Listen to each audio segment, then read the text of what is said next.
Imagine this. It's April 28th, 1967. The world is in chaos. The Vietnam War is raging.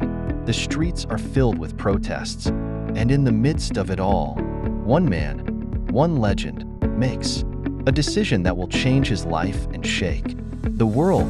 Muhammad Ali, the undisputed heavyweight champion of the world. He was more than just a fighter. He was a symbol of pride, power, and unshakable confidence. But on that fateful day, Ali faced his toughest opponent yet. Not in the ring, but in a courtroom. The U.S. Army called. But Ali? He refused to answer. Ali, a devout Muslim, stood firm in his beliefs. He looked at the Vietnam War and said, "I ain't got no quarrel with those Viet Cong." That single act of defiance put his entire career, his freedom, and his legacy on the line.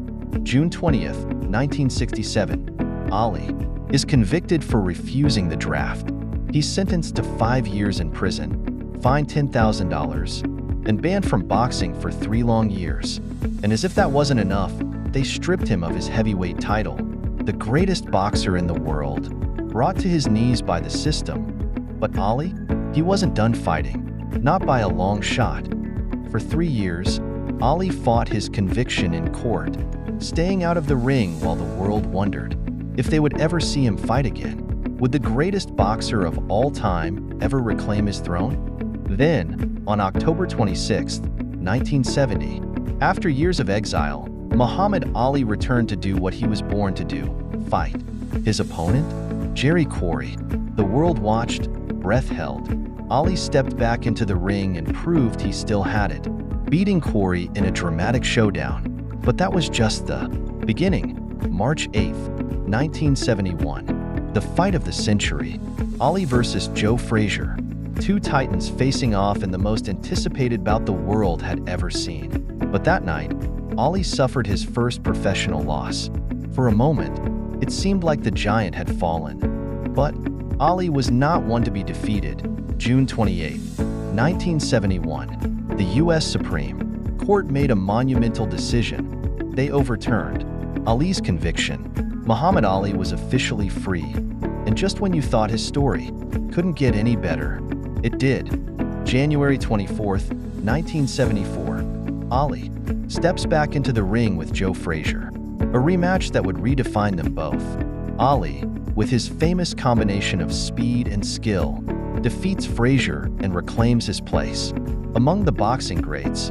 But it wasn't over. Oh no. October 30th, 1974. The Rumble in the Jungle.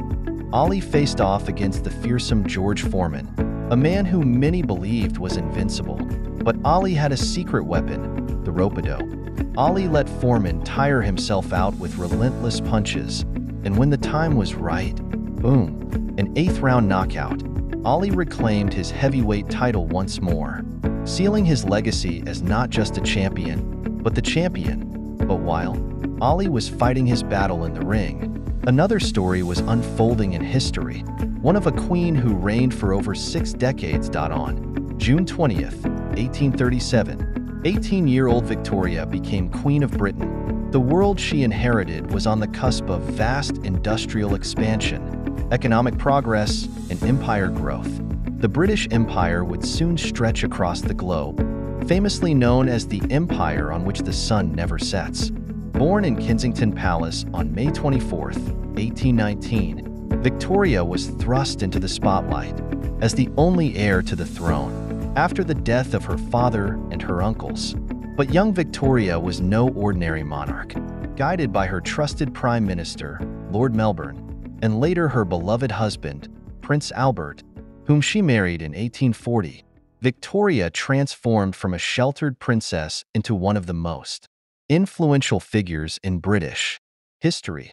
But in 1861, tragedy struck. Albert, the love of her life, passed away, and Victoria was plunged into a deep grief from which she never truly recovered. She wore black for the rest of her life, rarely appearing in public. Yet, even in mourning, Queen Victoria maintained her duties, guiding the empire through decades of change, surviving 7 assassination attempts, and witnessing the vast transformation of Britain and the world.